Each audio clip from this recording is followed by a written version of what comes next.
Jiangsu Xinsheng Vegetable Oil Limited Company, located in Danyang City, Jiangsu Province, China, was established in 1999, specializing in the production of rice bran oil. In early of 2022, we selected Things to augment our facility, with the aim of increasing production efficiency and automated production control.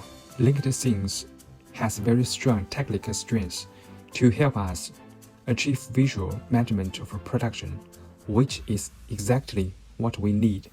With the Things system, we can directly know the real-time performance of production planning, the input quantity of raw material, and the final production quantity, which is most directly improvement compared with our previous system.